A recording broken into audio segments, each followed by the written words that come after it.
Bonjour chers internautes d'Afrique Sport, merci de nous suivre pour la revue de presse de ce lundi 15 novembre 2021. La randonnée des journaux africains et européens va s'ouvrir avec DZ Foot et l'Algérie. Buteur face à Djibouti le week-end dernier, Islam Slimani a marqué son 16e but en phase éliminatoire de la Coupe du Monde. Il est désormais le 4e meilleur buteur africain de l'histoire des qualifications. Parlons d'une autre légende plus ancrée dans l'histoire africaine avec Camfoot. Des représentants de la FIFA et de la CAF ont convié Samuel Eto'o et Seydou Mbombo Njoya à une réunion dimanche dernier à Kinshasa. Le but étant, à en croire le site sportif camerounais, de convaincre l'ex-buteur des Lions de se retirer de la course pour la présidence de la Fédération camerounaise de football, FECAFOOT.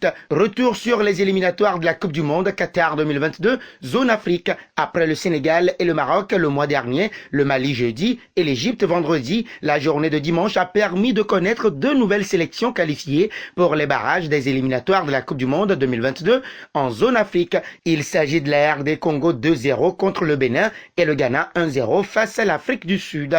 Et justement pour ces éliminatoires, le niveau de jeu du Maroc inquiète son sélectionneur. Malgré la large victoire de vendredi dernier contre le Soudan 3-0, le sélectionneur serbe Vahid Halilhodžić a déclaré selon le quotidien Asaba ne pas être satisfait de la copie rendue par les Lions de l'Atlas.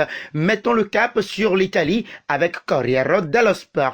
Per amore, par amour, est le titre au début de l'édition du quotidien sportif transalpin. L'exclamation s'adresse aux Azzurri de Montini qui joueront à Belfast and Furious pour assurer une qualification directe et s'éviter des barrages périlleux ce lundi contre l'Irlande du Nord. L'équipe italienne est obligée de gagner, mais la qualification directe pour la Coupe du Monde dépend aussi du résultat de Suisse-Bulgarie. Montini a encouragé ses hommes. Pas d'anxiété, nous voulons gagner. Restons toujours en Italie avec Tuttosport pour annoncer la page mercato de cette revue de presse.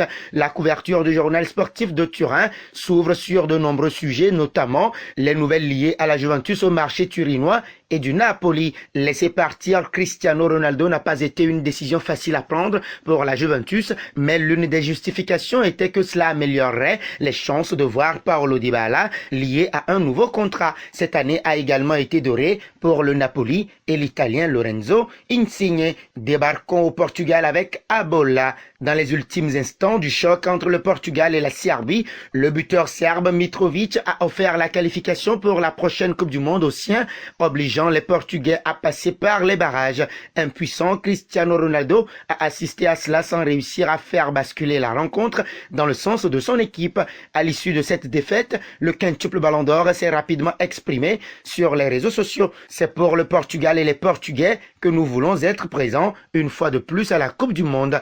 Et c'est avec la force du Portugal et des Portugais que nous y arriverons. Nous comptons sur votre soutien vers le Qatar 2022, a-t-il indiqué. Avec Mundo Deportivo, nous arrivons en Espagne. Dans le groupe B, la Roja, qui n'avait besoin que d'un nul, a battu la Suède 1-0 grâce à une réalisation de Morata à la 86e minute. Les Suédois disputeront donc les barrages puisqu'ils devraient s'imposer pour reprendre la tête du groupe. C'est la même sensation que les lecteurs pourront voir sur la couverture de l'autre quotidien ibérique, Marca, qui fait allégeance à l'équipe de Luis Enrique, qui peut remercier le mal-aimé Alvaro Morata. L'Espagne, déjà en Coupe du Monde, encore une fois, fait lire Sport.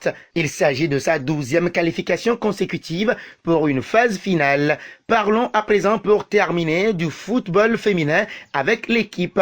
Nous sommes là en France. Les Lyonnaises ont corrigé une équipe parisienne rapidement réduite à 10, mais aussi très touchée psychologiquement par l'affaire Amraoui en championnat féminin. Voilà qui met un terme à la revue de presse de ce lundi 15 novembre 2021 sur Afrique Sport. Merci de l'avoir suivi et si c'est votre première fois de découvrir notre chaîne, n'hésitez pas à vous y abonner et d'activer la notification pour ne rien rater de nos informations sportives. La question du jour, pensez-vous que le Portugal pourra se qualifier pour la prochaine Coupe du Monde? Vos réactions seront très attendues en commentaire. À demain.